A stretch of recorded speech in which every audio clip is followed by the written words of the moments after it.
everybody, and welcome to our next interview with people that have shown great promise and sort of improved and continued to grow and expand their organisations during this lockdown period. Our next guest is a guy called Wez Little, who's the Ops Director for a company called ControlPoint. And one thing that I have seen from this organisation is the evolution of what they do, so changing the way that they do their business in order to continue to support their customers. So, Wez, it's really good to have you on the call today. Good to be on the call. Cheers, John. No problem. So first and foremost, just introduce yourself. Tell us a little bit about who you are and what ControlPoint do. Okay, yeah, so my name's Wez Little. I'm the Commercial Director for ControlPoint. We're a business that specialises in developing solutions to prevent plastic pipes from leaking. And that might not mean much to many people, but pretty much everywhere you walk and the way that you get water and gas to your house is a result of those plastic pipes. And if anyone's ever seen pavements lifted or roadworks, it's that process of replacing those plastic pipes that have got to last the next 200 years. So what ControlPoint do is ideally stop that from being lifted up, the pavement from being lifted up. Yeah, there's a program of work within the gas sector where those old aging metal pipes are now being replaced by plastic pipes, and they want to make sure that those pipes obviously don't leak, but that they also capture as much information about that asset for future use as possible. And the same with the water. Essentially, water pipes, as they age, they become a bit clotted up, like the inside of your arteries, etc. You've left them for a long period of time, and those pipes have been replaced or refurbished. And again, you'll probably see on the news there's a lot of talk about leakage. And one of the areas that we aim to help is eliminating the leakage from newly laid assets. Brilliant. Okay, so let's get into the last 8 weeks then. At what point in time did you realise there was going to be a problem commercially? We probably realised, unfortunately or fortunately, sooner than most. As you know, we were in Italy on business during the initial outbreak, so around about the 18th to the 20th of February. So myself and the MD went into lockdown 14 days as soon as we came back from Italy. So during that 14 days, we used the time to plan what may happen should COVID reach our fair shores. So we did really have a good indication as to what could happen if you take a couple of key people out of the business, and really made us think about what would we do differently to work remotely, how would we service our customer base, what changes would we start to bring about as a business. So albeit it was very frustrating at the time to spend 14 days in isolation whilst nobody else was, it was actually a really large insight. So people are on week 9 or week 10. I think me and Ben are probably on week 12 or week 13. So, I think we knew commercially it would have a massive impact. And we actually started telling a few people, contacts we know, SMEs, to start thinking about what would happen within COVID. And obviously we were working with yourself and, we discussed how that would change planning. And I think, not many months before that, in the January, we'd been to a planning session with you at the Sheffield United ground. And we'd set a 90-day plan, and instantly those 90-day plans have to be changed to be a bit more focused on the near and present. So, it was, I think it was obvious that commercially it was going to impact us. As soon as we could see I don't want to say a threat, but the reality of a lockdown affecting building sectors, utility sectors, we knew it was going to have an impact on our customer base. We just were unable to qualify how that would look because no one has a crystal ball in these type of events. It's it's a once in a, I don't know what to say, once in 100 years or once in at least 50-year event, something like this. So it's not something you can easily plan for.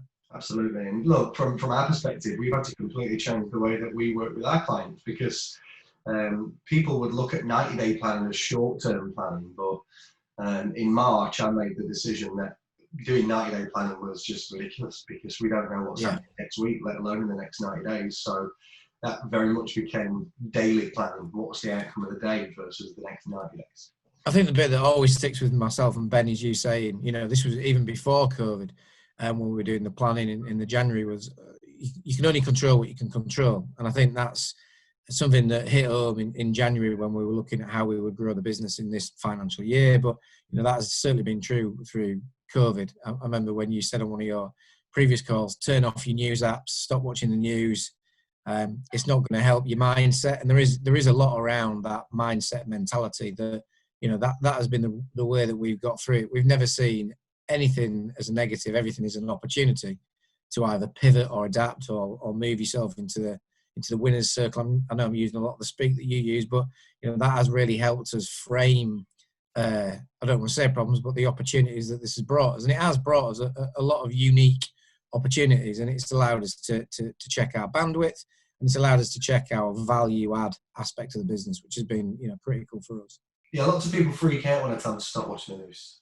It's like, no, it's probably the best thing I ever did. Yeah, it's good. Because whatever news there is, whether it's good or bad, you're going to find out anyway. Yeah.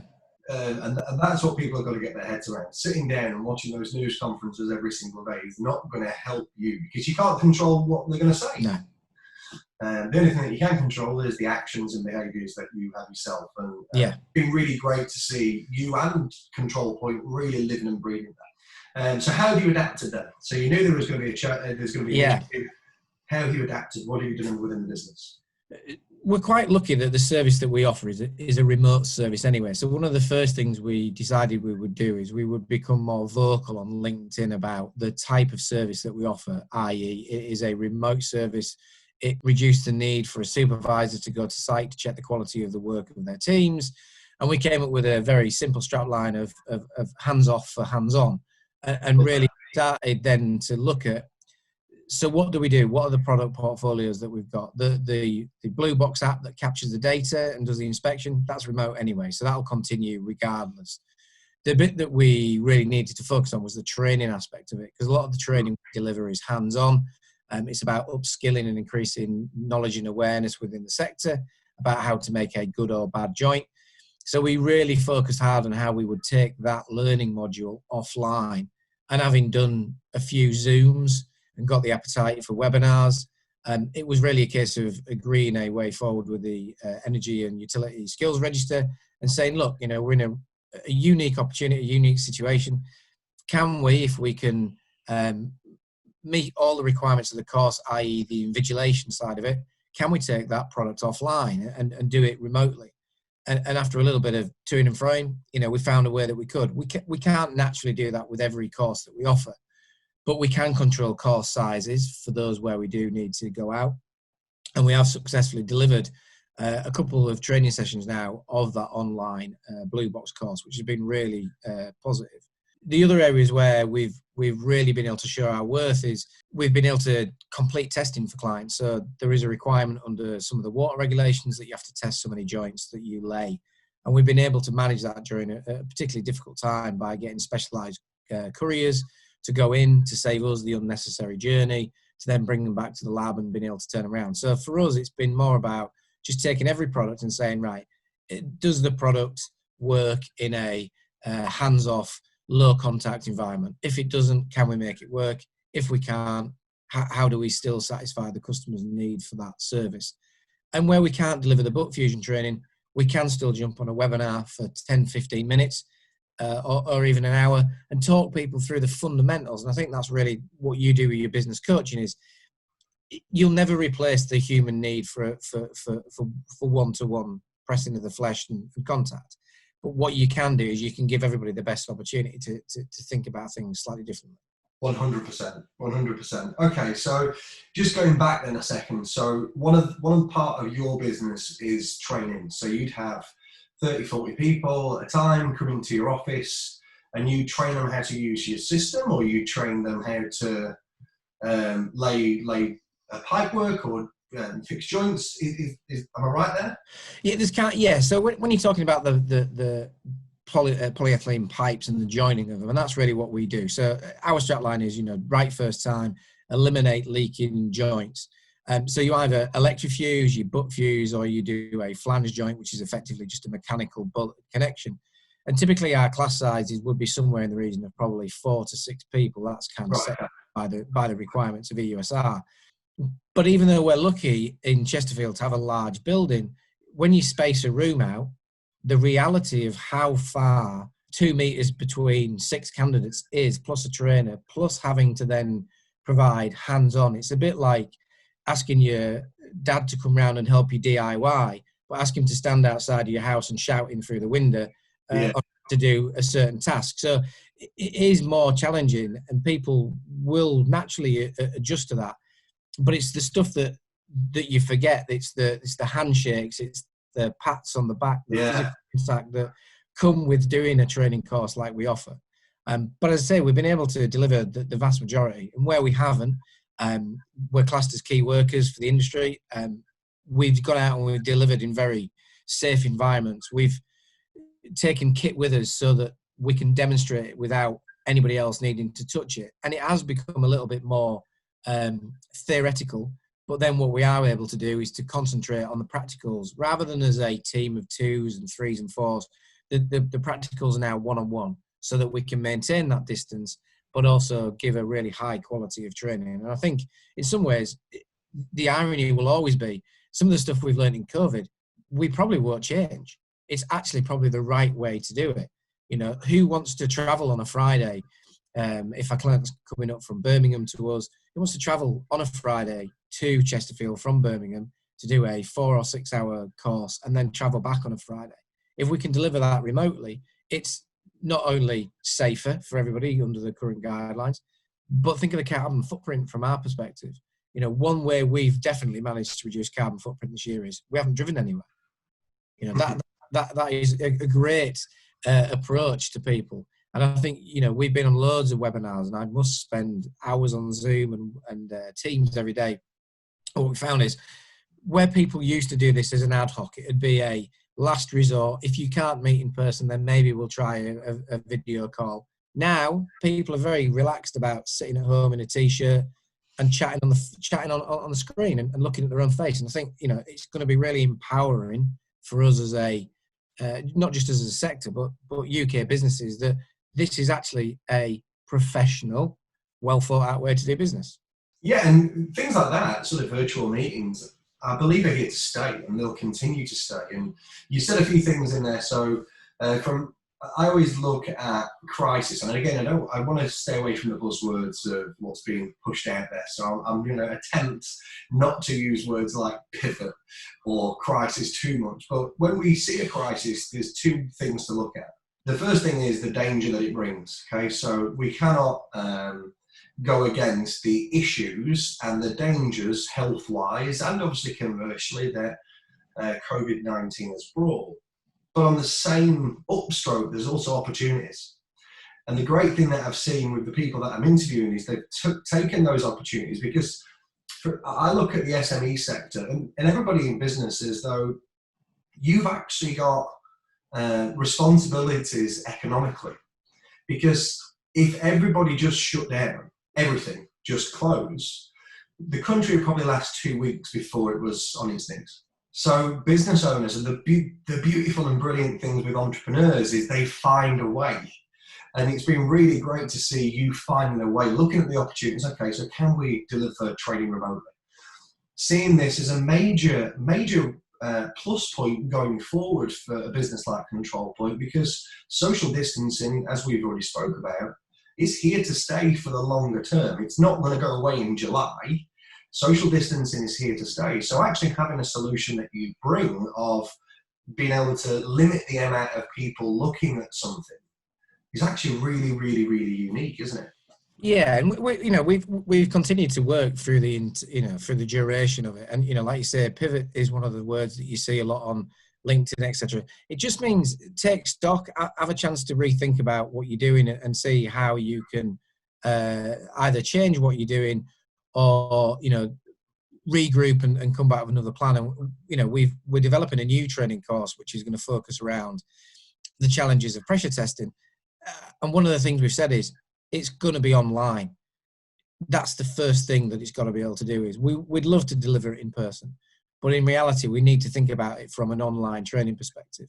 The other things that we're looking at doing is online learning modules, and not necessarily always charging to share that knowledge, certainly for, let's say, until the end of the furlough schemes, because there's people out there who are incredibly frustrated that they want to be back at work and they're not. And, we've got a real opportunity to look at that, and I say this to a couple of people. We're on a Zoom call on a Friday night about how this is going to impact, say, those that we're expecting to do work experience this year. And what we want to be able to do is try to provide, I don't know, a couple of hours learning for somebody who wants to know a little bit about either manufacturing or a little bit of learning about, working in the utility sector. And okay, they're not going to get to go and do the 2 weeks work experience, but if they can do a couple of hours and see a couple of different faces, then those are the opportunities that I think we've got to, as an SME community, embrace and say, yeah, we'll have a couple of 14 or 15-year-olds on our books for maybe 6 months instead of 2 weeks, and teach them what we do as a business and why we do it, so that, you know, they don't miss out on that really valuable. I still remember my work experience, you know, a long time ago, many years ago. But, you know, I still remember my 2 weeks work experience in a garage, because I thought I wanted to be a mechanic. And in some ways, yeah, I've drifted a long way from that. But still, those are the learning points in your life. And I think business owners are the same. You know, we'll reflect on this in another 3 years' time. And those that have managed to just focus on what they can control and change will be in a much stronger position than those that, unfortunately, you know, maybe beyond their control as well, haven't been able to see a way through to the other side as easily. Yeah, and I would hope it's something that you and ControlPoint continue to do going forward, in regards to every single day. You're going to have bad news every day. Yeah. Whether that's an economic, pandemic, whatever, you're going to have issues. And the real key thing is, okay, what can I control? What can I actually work on? What can I actually have an influence on, versus the bigger problem? Yeah, whenever you draw, you know, we did all the usual SWOTs and stuff that you start doing after we'd been to your 90-day planning session. And for everybody who works in the utility sector or any regulated sector, the biggest threat you always have is the unknown of what the regulator will do to that sector in terms of how they will change what they expect it to deliver for the taxpayer. This is no different to that in reality. It's something that we can't control. It's something that we just have to, you know, get on with to some extent. But it certainly hasn't frightened us. You know, I think the only thing that probably we would have done differently is maybe a quick online course in February about how to cut hair. You know, that would have been probably the best use of my time. Definitely not got a. I wasn't going to say. I think you're doing all right. I think you're doing. It's all okay. Yeah, it's okay. You've not done bad. Yeah. One of the things that I'm definitely doing is opening up a salon with my wife being the chief haircut. I think she's done a really good job for me. Questionable, but she's done a really good job. All right, so you've sort of alluded to some of the wins that you've seen in regards to adapting to online training and looking at the things that you're going to continue to do. What would you say have been the biggest issues or challenges that you've had to overcome? I suppose keeping everybody on the same journey and message. You know, no matter how big or small your business is, it's difficult when you're remotely based and you've gone from having 20 or 30 people into an office to everybody working from home. And I think some of the biggest challenges is keeping everybody on the same page. You know, where we have provided on-site support during this, we've had, you know, rightly members of staff who have been nervous about going out and how we put controls into place for that. But generally speaking, the best thing you can do in these is communicate. And one thing we do every single day is all of us have a morning call at 9:30. We don't have it at 8:30 because we don't want people to think about dashing down to the lounge bang on 8:30. But, you know, what we do is we have a morning call and we have, you know, a bit of a round robin, talk about what people have done, what people haven't done, to make sure that we're all pulling in the same direction. But it's an opportunity for them to ask questions of myself and Ben and say, you know, where are we with certain clients? What are we doing? What's the plan? And, you know, we have picked up, in all honesty, quite a lot of work during this period because utility pipes still continue to be laid. It's just a case of, you know, not panicking and being realistic about what you can and can't deliver in the, you know, for your clients, but being that trusted partner where they come to you because they know that the one thing you are going to do is deliver it safely, because, you know, a leaking pipe is no more dangerous than, you know, us potentially transferring COVID, etc. So we always approach it with health and safety at the forefront of our mind because, you know, that's the nature of the business. And in some senses, though, it's actually a lot more dangerous, isn't it? You know, a leaking gas pipe can cause a lot more issues than not social distancing. So again, it's between a rock and a hard place as well for a business. It's almost as though you had a right to continue, and you had to. Yeah. You know, we were classed under, as I say, under that essential workers method. I think the other things it's made us look at is, and this is really again down to some of the work we've done across the group, and I know you've interviewed Jerry, etc., is we've really looked at how are we going to bounce back out of it. And I don't mean that in a financial sense. I mean, we've had a voice during that through LinkedIn and the increased traction on LinkedIn, but we've done a new website and we've done a new animation to try and explain what we do. And that's only been achievable by having, this downtime where we can look at it and say, okay, so what do we do? And yesterday on a call we had with you threw the so what into the conversation. I did, yeah. And, that's an old Jack D method. People tell him a story and he'll go, yeah, so what? You've really then got to pick out what are the gems within what you do. And I think that's really where we've focused a lot of effort and energy is we were rebranding anyway, but we want to come back with, something that people can really understand and say, okay, I get what the product is you do, and I understand why I now want to spend the 10, 15, 20 minutes talking to you on the phone because I can see the need for it, not just in the situation that we find ourselves in now, but as a long-term solution to eliminating leaking pipes and driving quality within the utility sector. Love that. So from the last 8 weeks, from all the adjustments that you've made, you notice I'm using the word adjustment and not pivot. Yeah. So the adjustments that you've made, the changes that you've had to put in, you've been forced to put in, what are you going to keep? What are you going to keep on doing?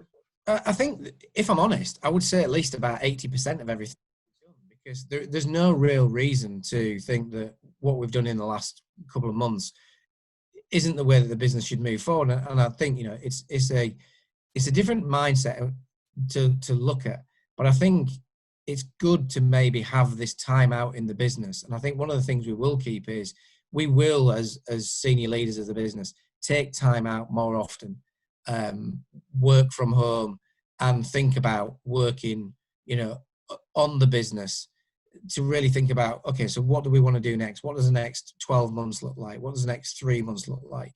Make sure we've got clear targets that measure that.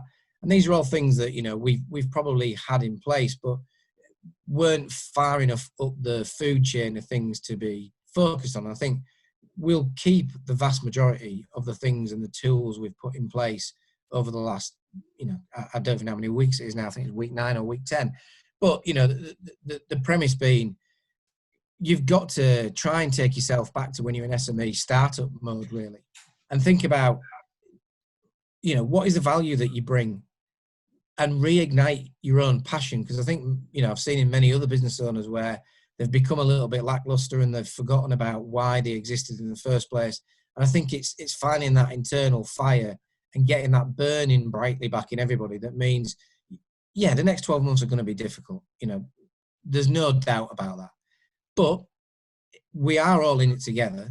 And, with the right people, the right commitment and the right levels of communication and a plan that people can understand, I don't think there's any reason why we couldn't get through this, on a good level. It's a blip in a career, I've been in the utility sector for the last decade. I've been working for the last 2 decades, and it'll be a blip. I've already seen a recession once, and that was a blip, something that I talk about, but I don't really remember. But, this is what I see this as, a blip, but a real opportunity. So on the other side then, what are you really looking forward to doing? And there's been a theme so far in the interviews that I've done here, and I don't think the theme's going to change here. So when this is all over, what's the one thing that you're really looking forward to doing? Socialising. Yeah. And I don't mean that going to the pub and getting absolutely leathered. I mean, just genuine. To what most people expect. Most people Yeah. go to the pub and yeah, no. Just generally meeting people and actually saying, that human, even if it's not human contact, just being able to go to a space and chew the fat, I suppose, for want of a better word. I've got colleagues that I haven't seen now for probably the best part of 3 months, on a face-to-face. And it'd be nice to just be able to meet them in whatever place we meet them in, outside of an office space, and see how it's affected or not affected them. Because I think this is something that's super passionate to me. And I know that we're on that mental health week, but I think that is the bit that businesses need to really take stock of in the next 12 months. this is going to affect people very differently. Those that have been lucky enough to be able to work through it, those that have been furloughed, those that have spent too much time watching the news and are uncertain about whether they can or can't go back to work safely. And I think mental health will be a bigger driver than COVID-19 will ever be. And I think that's probably an area that I would say, if I was thinking what would I do, it'd be having those touch points, making sure that people know that they can come to you when they're nervous or they're uncertain, but really focus on people's mental health. You make a great point, because that's the next pandemic. Yeah. It's not a virus. But if you think about it, that if you look at Maslow's hierarchy of needs, so one of Maslow's hierarchy of needs is connectivity. So the need to be connected with other people. Yeah. Something that you actually need. It's as important as oxygen. It's as important as food and water. A human being needs to connect with other human beings. And that has been suppressed for the last nearly 3 months. So people's mental state is going to be a real challenge over the coming months. And so every month we all get on a call, and I'll sometimes get guest speakers and stuff like that. Well, this time I'm actually getting a therapist on there to talk about how we can not only help each other that's on the call, but also help our people, because there's no good news right now. It's all doom and gloom. So if you think about it, I'm quite fortunate that I've got a big house, I've got big spaces, I've got a big garden, but there's going to be lots of people that are going to be in a 1-bed flat with no garden, living on their own. Imagine that for 12 weeks. Yeah. That's solitary confinement. Yeah. It's going to be really tough for a lot of people. It is. And, there's always been a lot of talk about the mental health of men. And, and certainly we are, unfortunately, that's the way we're wired, that we probably won't talk about it. And I think we've got to find a way now of encouraging people to say, you know what, I'm not okay, and I am feeling a little bit nervous, and for people to embrace that and say, look, because I read an article the other day that they figure that some of this for some people could be like PTSD, that they'll go into shock, and we'll see people behaving differently. And I think it's important that we recognise that and provide them with the support. That's already happened, hasn't it? If you do go out, you look at people differently. Yeah. Completely differently now. So if you see somebody walking up the same, you can see in both people's eyes, oh, what do I do? Well, that wasn't a thing 14 weeks ago. And that's going to take a lot longer to get used to going forward than anything else. All right, good. So if you could go back to the 1st of March, what thing would you have done sooner? Probably nothing, if I'm honest. I don't think we'd have done anything sooner, because we'd have been reacting to a situation that hadn't happened. Yeah. I think the only advice I would have given to myself, if we hadn't gone to Italy, that would be the change for me. Yeah. If we hadn't gone to Italy, then I think we would have probably looked at a strategy sooner. But because we'd been, and because we ended up having to take 2 weeks out of the business, we were already on this journey of, okay, so what happens if the lights go out? What happens if we all have to stay at home? What happens if? And when you run through those, Ben and I had the time to work out what we would do as a business. And I think really it was pure luck that we went to Milan when we did. And, we were on the early part of it. And I think, I don't know how many people I spoke to during the time I spent in isolation that I said as an SME, what is your plan if this happens over here? And everyone's like, it won't come over here. It will never happen. There was a misbelief. The fact is, it was already here. Yeah, that was the problem. It was already here. I was the outcast. I have two daughters, and I was the outcast of the family. Wrapped in in cling film and left at one corner of the house. But the reality was, it was already here.